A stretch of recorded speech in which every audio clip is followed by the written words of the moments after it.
What's going on, everybody? Welcome to Way of Fishing. Today's video is a little bit different. I did some videos a while back where I was exploring a creek, hiking, crawling, battling briars, and I caught fish, and that video was very popular. So today I'm going to explore a creek. The goal is to go farther than I've ever been. I used to fish this creek as a child. It's outside of Richmond, and I think as a child, like 10 or 11, 12, I was allowed to roam free through these woods. I think I went about a mile back from where I entered the creek.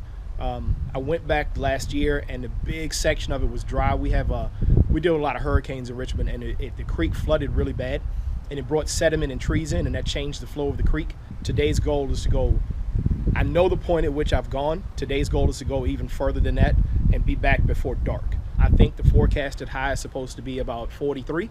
So this video is a standalone video. It's just how do I prep when I'm going in the woods. I know I got a lot of young viewers and people who think I'm crazy and don't do this type of thing, but it's fun. So I'm gonna cover everything I'm taking with me to go out in the cold. So right now I'm a little chilly. I don't want to get wet in my base layers. So I've had full-blown, like almost die hypothermia before from sweating and misting rain. So do not get wet. Anything under, you could have hypothermia in the 80s, guys. So cover real quick what I'm wearing. So I'm gonna put on a hoodie. It's gonna be bright orange colored. The other thing is it's after hunting season. So general hunting season is closed. I'm not gonna run into anybody with a gun, okay? And nobody's gonna mistake me for a deer because hunting season ended 5 days ago, so nobody should be out here. So I still wanna make sure I'm visible. There's no foliage on the trees right now. So I did plan this to do it when it's cold, no risk of hunting, stumbling into somebody's area that they're hunting and blowing their hunt out and making an enemy and that sort of thing. Okay, so real quick, I got a t-shirt on. This is a mid-weight thermal, okay, long sleeve. Don't know the brand, you can go get thermals from TJ Maxx or Marshalls for cheap.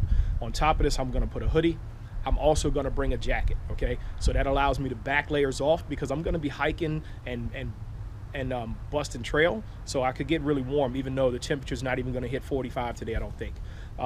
On my legs, I've got thermals underneath military BDUs, and I don't anymore, but I used to bow hunt really heavy. So actually I've got a pair of Wolverine Gore-Tex waterproof boots on my feet and a pair of wool socks just in case.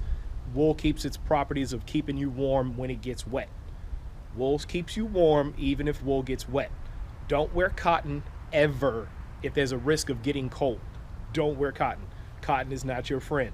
Stay away from cotton. One other layer I have that I'm going to bring is a fleece.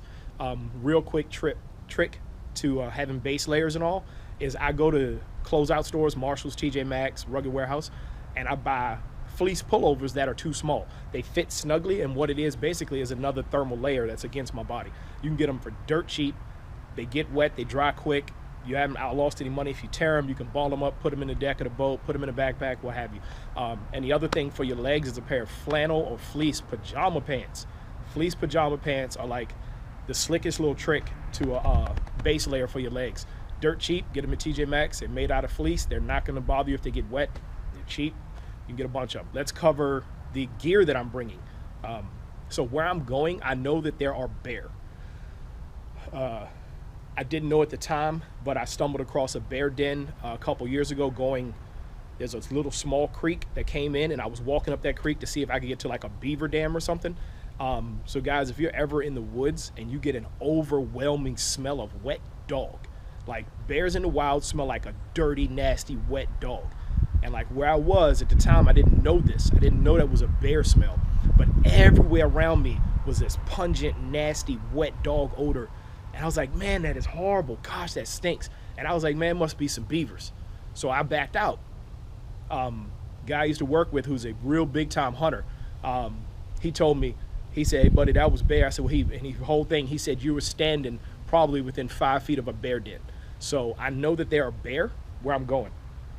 So the first piece of item is a defense item. YouTube is real funny, so I'm not gonna show you the item. I'll just show you this. So you can infer what I'm carrying with me. I wouldn't be caught dead in these woods I'm going to without this. So in the stack, the first 3 are hollows, then the next one is a FMJ, followed by hollows, then FMJ. So I've got 11 chances to live.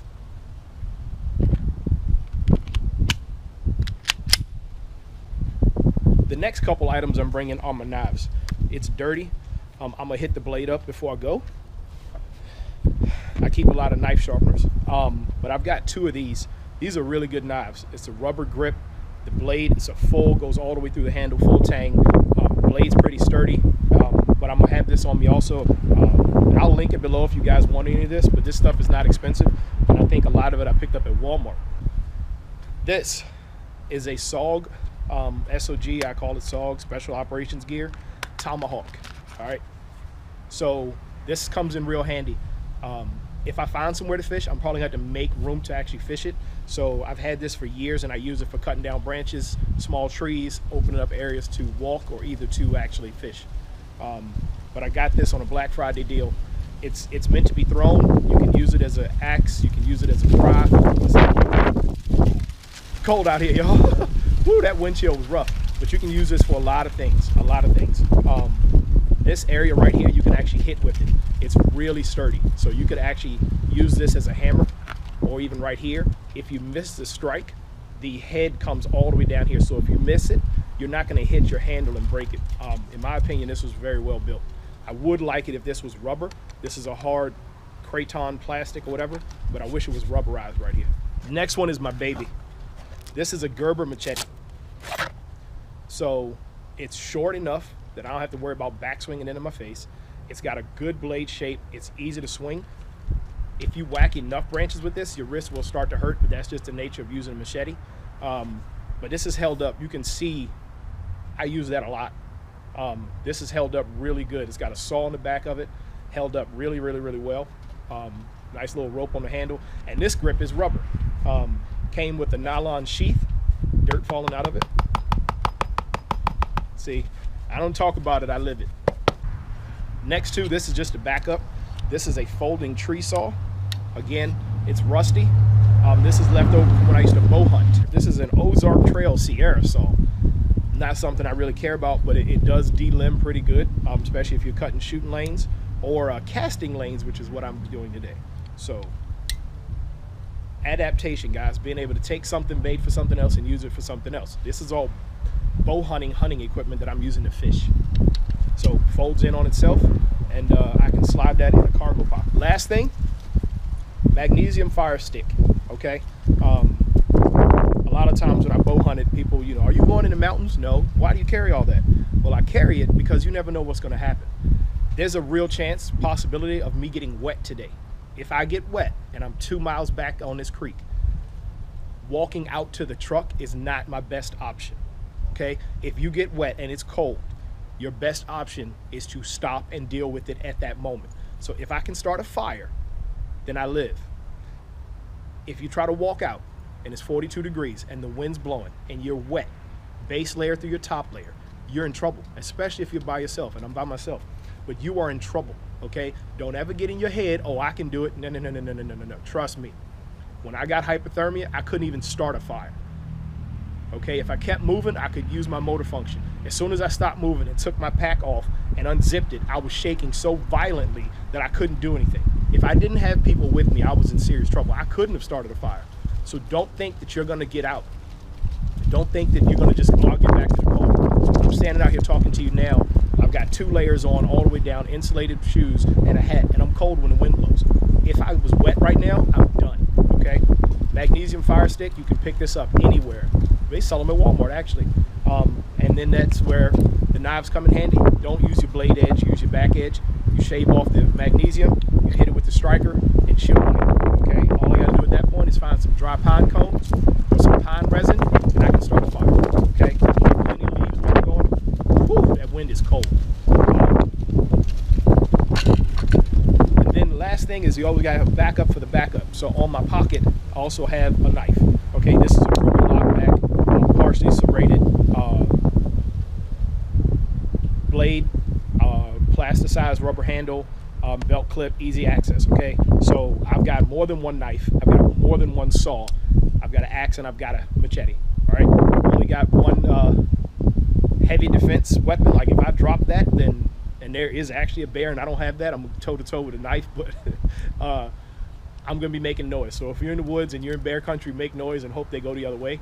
I really don't think we get cold enough for them to full-blown hibernate where I am.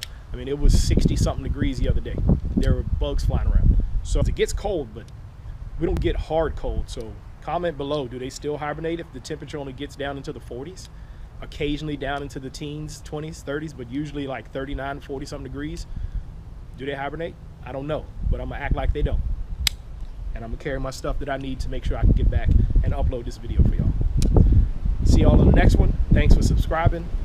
Tell your friends, and I really appreciate every last one of y'all.